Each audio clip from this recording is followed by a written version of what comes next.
Oh, Shadow! No. You know what time it is. Don't. You. Let's go, Sonic Hero style! That's it! This ends No, here, wait, hedgehog. Shadow! Don't! Chaos, control!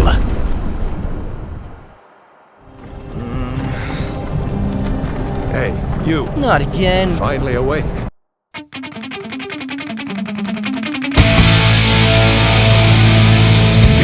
Bet some of you are bored of these intros by now.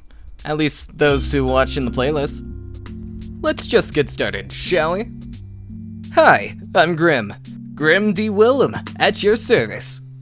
This last month and a half, we've been looking through the games to figure out the character of Sonic the Hedgehog, the OG Japanese one. Today we're covering Sonic Heroes, so stay tuned. Alright, the plot of Sonic Heroes involves 4 teams. Team Sonic, Team Dark, Team Rose, and Team Chaotic. All pursuing different goals that lead them to discover and ultimately defeat the true villain. A super-powered Metal Sonic who has disobeyed Dr. Eggman. Disguising himself as Eggman, Metal Sonic tricks the other teams into helping him gather genetic data so he can become more powerful. And he captures the real Eggman, who then hires the Chaotix to rescue him. Once the teams reunite, Metal Sonic reveals his true form, becoming the powerful Metal Overlord. And they defeat him with the help of the Chaos Emeralds. Now, 3 things I've noticed while watching the cutscenes for this game. 1. I feel like I'm strapped to a chair, forced to watch TikTok. 2. This game's kinda like a soft reboot for the series, so there are slight changes to the characterization of the characters. It might just be a different writing style, since this game was one of the more, I should say, even more rushed games. And 3. Out of all the characters, Sonic the Hedgehog himself isn't really shown off characterization-wise compared to the others. Like, everyone gets a chance to shine in this game, but Sonic himself is mostly on standby supporting Tails and Knuckles. We still get to see his character and get to know a few things about him, but he's not really focused on compared to the other characters. So of course we're still gonna squeeze a thing or two out of him. So, let's get started, shall we?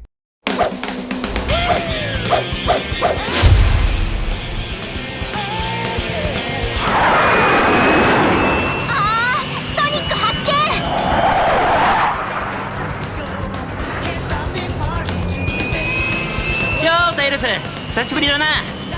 ソニック、これ見てよ。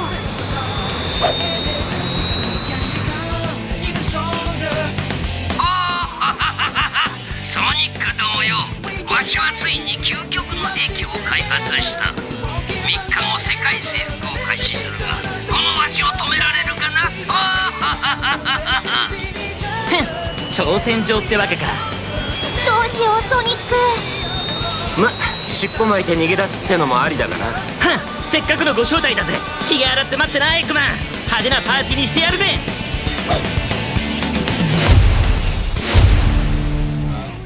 Wait, Tails! The plane!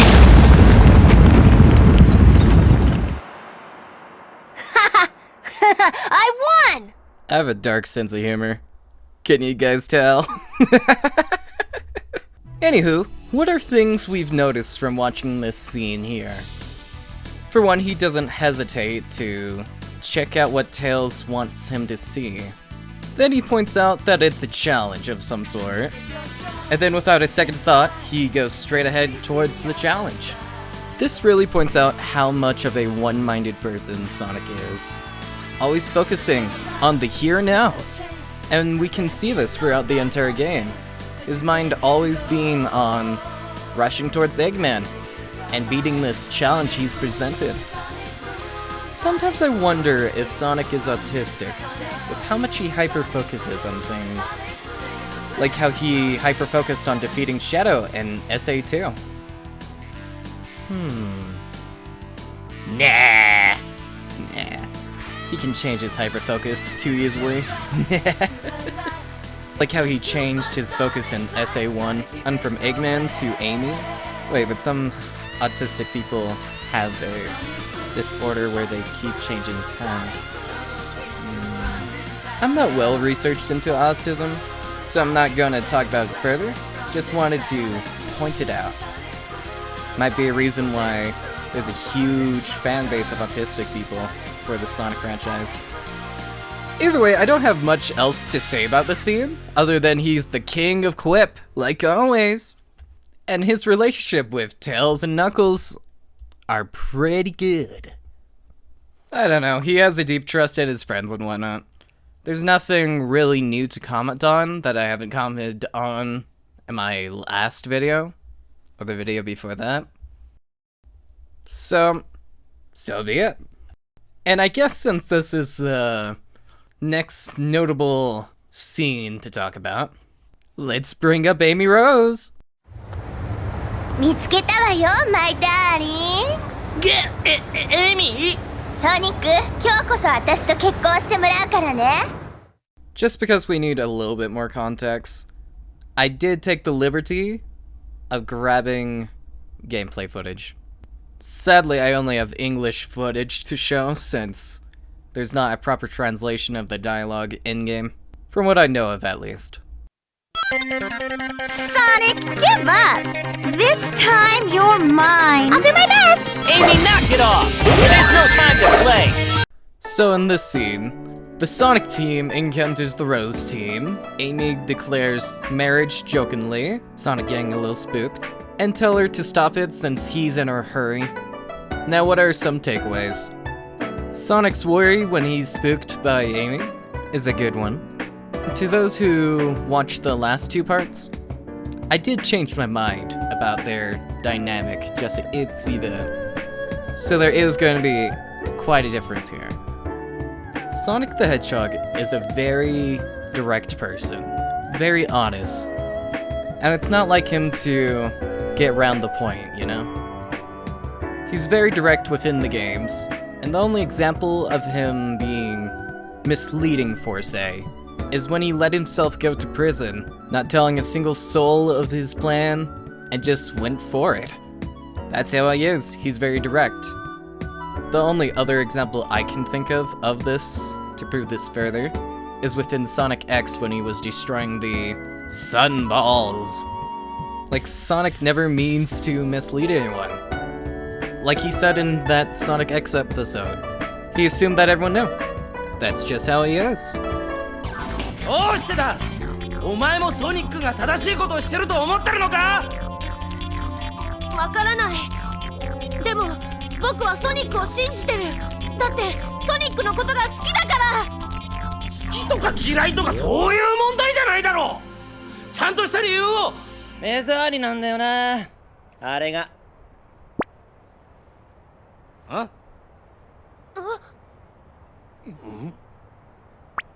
あんなのがあっちゃ気持ちよく昼寝もできない。そんなくだらない理由で。だから熱くなるなって。でもしょうがねえだろ。故障であれが動かせないんだから。その間は動かさないって動いてるじゃないか。何？だいたい地球は回ってるんだぜ。それに合わせて月も動かなくちゃああいう風になるはずないじゃん。そうだったというと月の公転し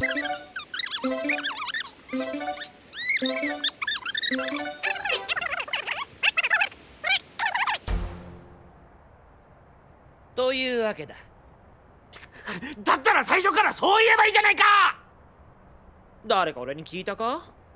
みんな分かってると思ったよ。分かるか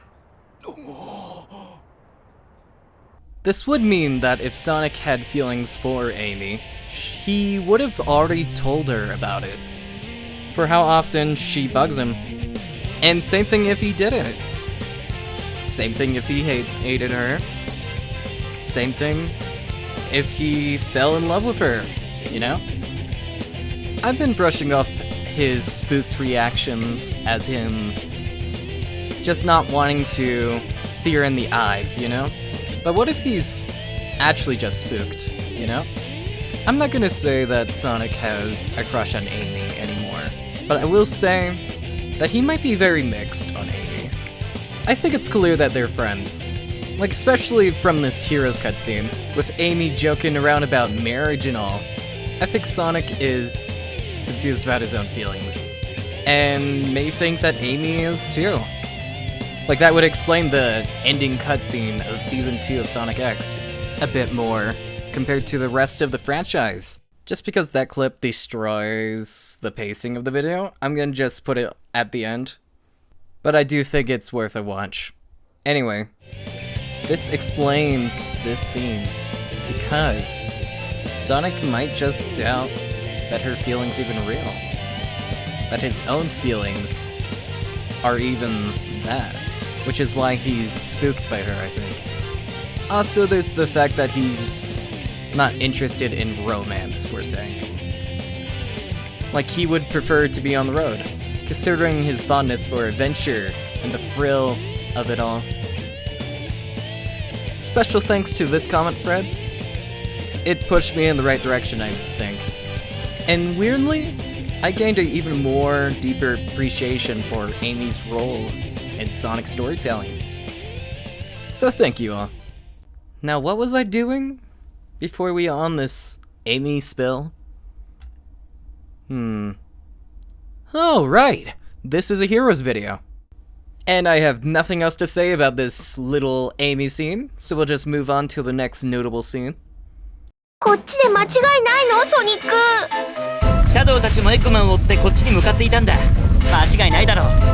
なんだかお化けが出そうだよ。案外さっきのシャドウがお化けかもしれないがな。脅かさないでよ、ナックルズ。Annoying the brotherly bond between Tails and Knuckles, here's two things I've noticed. One, Sonic mentions that he noticed where the Shadow Team is going, which means that Sonic the Hedgehog was paying close attention to the Shadow Team while he was being all witty in the previous scene, quipping and whatnot. Also means that his quips might not all be toss-outs, per se. Hear me out. So we all know classic Eggman, right? Please tell me you know Eggman, right? Right? Of course you do. We all know that Sonic the Hedgehog taunts him all the time, messing with him, screwing with him, and we see many examples of this. And Eggman's not the only one he insults all the time. He insulted the Razor Gen. First of all, your Jordans are completely fake. Shadow, Jet the Hawk, and any other villain he's ever came across. Like, yes, we can confirm that he is a playful person, but what if there's actually a strategy behind it? Like how Eggman gets so frustrated he starts throwing everything at the Hedgehog. Maybe it's his way of seeing through people, how they react, how they respond. All are important factors before battle or anything involving suspicious figures. So either knowingly or not, his little playful jabs might just be his way of seeing straight through people. Anyway, just had to comment on it. Second thing I noticed about this scene is that Sonic literally ignores the conversation. Like, maybe not ignore, but doesn't even intervene or interact or nothing. He just lets them talk it out. This tracks with everything else we've already mentioned in the past. Like Sonic surprisingly not being that social. That being revealed in Sonic Adventure 1, but it's also revealed here. We always usually see Sonic yapping, doing his quips and whatnot, but we only see him respond when he's like taking action. Either he's taking the lead in combo in order to give some information, or maybe bring something to light, or if he's taunting. Either way, outside of all of that, he's usually quiet and observing. He only speaks when he takes the lead. That's about it. He's not a passive speaker. Now, I'm gonna be honest, I'm kinda digging for scraps at the moment, because Sonic doesn't do much in this story. And everything I can find that is very intriguing about his character and whatnot is something we've already covered, it seems. Just under a different light. Like the last scene I got, the only comment I have for it, really, is that Sonic always shows appreciation. You know, always making sure that you know that your efforts are valid.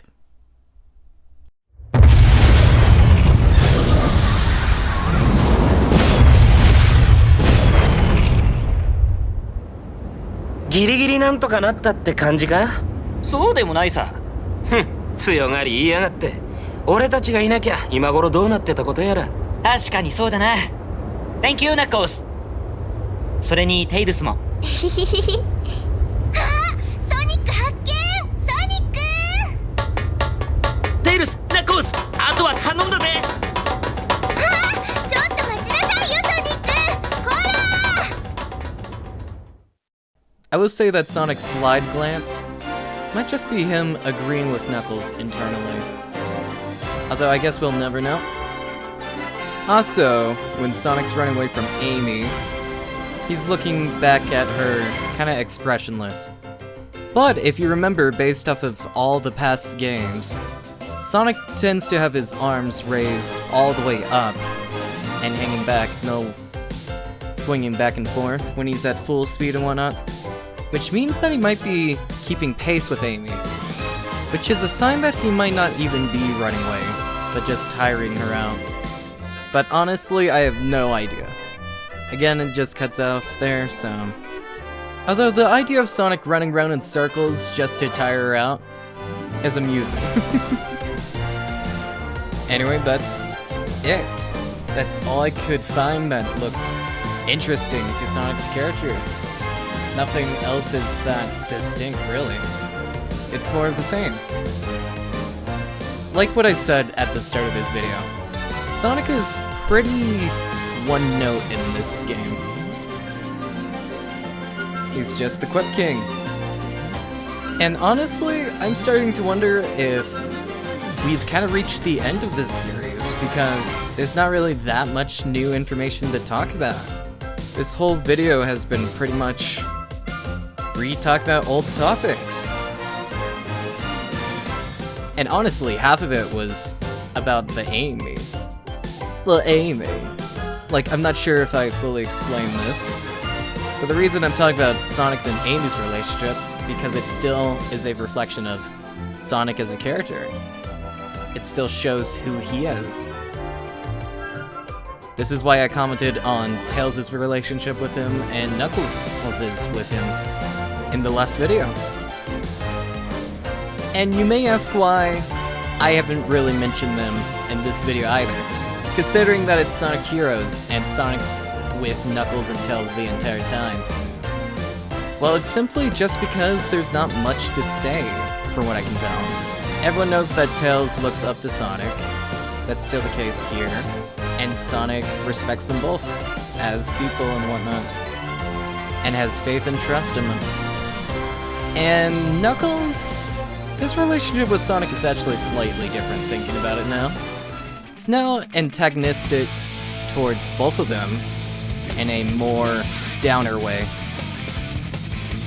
He's like that one sibling that's always negative about everything and have many doubts, but not just fully there yet.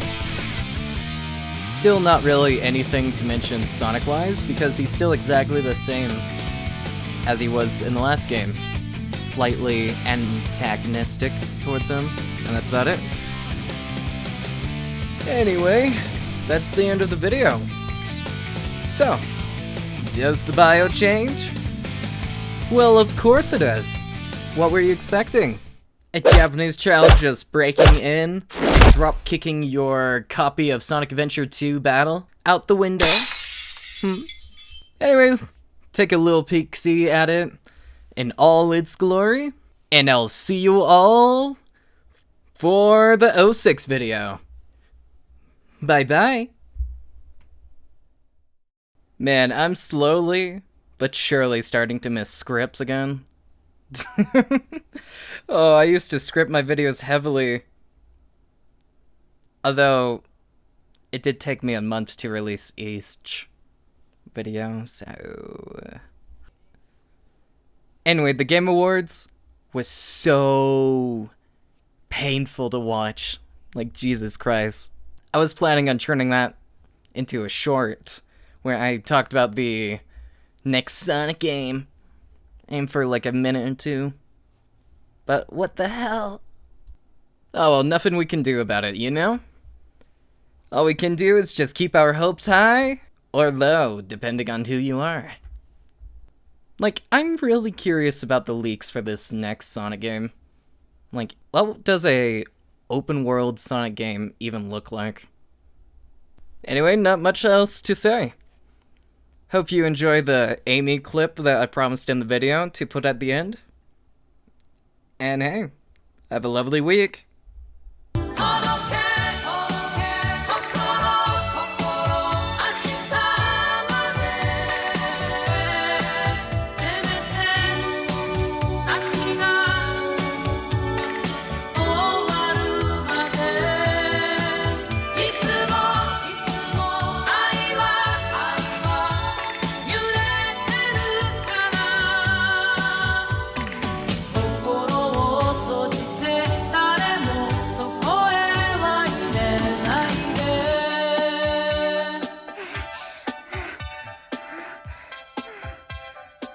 やバカ！